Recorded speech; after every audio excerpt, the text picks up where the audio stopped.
على نور يهدي الله لنوره من يشاء روشنی پر روشنی اللہ اپنے نور کی طرف جس کی چاہتا ہے رہنمائی فرماتا ہے.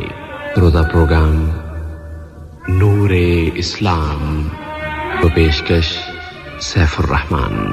بسم اللہ الرحمن الرحیم. الحمد للہ رب العالمین والعاقبۃ للمتقین والصلاة والسلام علی اشرف الانبیاء والمرسلین محمد النبی الکریم وعلی آلہ وصحبہ اجمعین. جمعہ 3 صفر سن 1443 ہجری بمطابق 10 ستمبر 2021 کی دوپہر 1 بجے اردو ریڈیو سے پروگرام نور اسلام سننے والوں کی خدمت میں محترم مولانا عبدالباسط العمری، ہمارے آواز کے نگران محترم ندیم احمد انصاری اور پروگرام کے پیشکار سیف الرحمان کی جانب سے سلام و تحیات قبول فرمائیے. سامعین، پروگرام کے معمول کے مطابق پہلے حصے میں ٹیلی فون کے ذریعے آپ سامعین کے سوالات وصول کیے جائیں گے اور دوسرے حصے میں ایس ایم ایس پر آنے والے سوالات پروگرام میں شامل ہوں گے. ایس ایم ایس کے لیے نمبر ہے 92080، جبکہ ٹیلی فون نمبرز ہیں 44131280 اور 44874299. ان دونوں نمبروں میں سے کسی ایک نمبر پر ابھی آپ رابطہ قائم فرماتے ہوئے اپنے سوالات پیش فرما سکتے ہیں اور آج کے پروگرام کی پہلی کال اب ہم ریسیو کر سکتے ہیں. السلام علیکم. جی وعلیکم السلام. جی محترم شاید جی السلام علیکم. اعجاز صاحب کی آواز لگ رہی ہے. جی میں انور سعید بات کر رہا ہوں. انور سعید صاحب. اچھا جی میں ایک سوال ہے، میں فڈاک میں یہ فوڈ ڈیلیوری کا کام کرتا ہوں نا. فوڈ ڈیلیوری کا؟ جی ہاں جی. میرے کو ایسا ہے کہ نماز کا ٹائم بہت مشکل سے ملتا ہے. جب ملتا ہے جو جیسا جمعہ کا ٹائم ہے، ہم گاڑی میں بیٹھ کے جیسے ہی نماز چالو ہوتا ہے ہم گاڑی سے نکل کے مصلی ڈال کے نماز پڑھتا ہے. تو اس میں ہم لوگوں کو جمعہ کا ثواب مل سکتا ہے یا پورا خطبہ سننے کا ٹائم ہم لوگوں کو نہیں ملتا جیسا ہم لوگ پہلے سے سن رہے ہیں نا؟ جی پورا خطبہ 2 خطبہ سننے کا. کیا ایسی کوئی پاسبلٹی ہے ہمارے انور بھائی کہ ڈیوٹی اس وقت کسی سے چینج کر لیں، کسی نان مسلم سے، تاکہ آپ خطبے میں شریک ہو سکیں؟ نہیں، ایسا نہیں ہو سکتا کیونکہ یہ کام بالکل اس میں چھٹی نہیں ہوتا. نماز کا 15 منٹ ٹائم دیتا ہے لیکن اس میں ہم لوگوں کے پاس کبھی کبھی ڈیلیوری ہوتا ہے نا. اچھی بات ہے. ہم لوگوں کے پاس تو ہم یہ پوچھتے ہیں کہ اگر ہم لوگ باہر مسئلہ بیچے تو کیا وہ ایسا مسجد کے حصے میں نہیں آتا نا، تو اس میں ہم لوگوں کو جمعہ کا ثواب اور مسجد کا ثواب ملتا ہے یا نہیں؟ باہر تو اور لوگ بھی جمعے کی نماز پڑھ رہے ہوتے ہیں، کیا آپ ان کے ساتھ ہوتے ہیں یا کوئی بھی نہیں ہوتا، بس آپ اکیلے ہوتے ہیں؟ ان کے ساتھ تو ہوتا ہے لیکن ہاں ان کے ساتھ ہوتا ہے. چلیے کچھ وعدے نکل ہو گئی بات. دوسرا سوال ہے بھائی انور بھائی؟ بس یہی سوال ہے سر. انشاءاللہ بھی جواب آئے گا. بہت شکریہ آپ کا. السلام علیکم.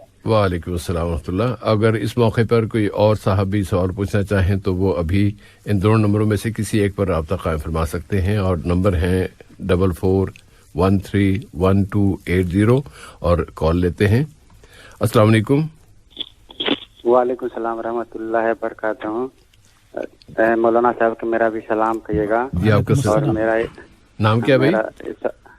نام میرا محمد سبحان ہے. میں پہلے بھی 2 بار کال کیا ہوں. خوش آمدید. اور 7 سال سے آپ کو پروگرام میں برابر سنتا ہوں. میرے کو بہت اچھا لگتا ہے. بارک اللہ فیک. میں پڑھا لکھا بالکل کوئی مسئلہ نہیں. میرے کو تعلیم. ہاں سوال کیا بھائی آج کا؟ میرا سوال یہ ہے، میرا بہن ہے تو میرا بہن کا گھر رہنے کے لیے تھوڑا دقت ہے، تو اس کے پاس پیسہ نہیں تھا. تو میرے پاس تھوڑا بہت پیسہ ہے، میں بھی پریشان میں ہوں، لیکن وہ میرے بہن بولا کہ میرے کو بیاج پہ پیسہ لینا پڑے گا، تو بھائی میرے کو تھوڑا پیسہ مدد کرو، گھر بنا رہا ہوں. جی تو میں بولا کہ بہن کا اگر پیسہ نہیں دوں گا، بہن کہیں سے قرض لے گا تو وہ گناہ میں شامل ہم بھی ہوں گے یا میرا بہن ہوگا شامل؟ کیونکہ پیسہ رہ کے میں تو جھوٹ بول رہا ہوں نا بہن سے، کیونکہ پیسہ میرے پاس ہے. تو میں سوچا کہ مولانا صاحب سے میں پوچھ لیتا ہوں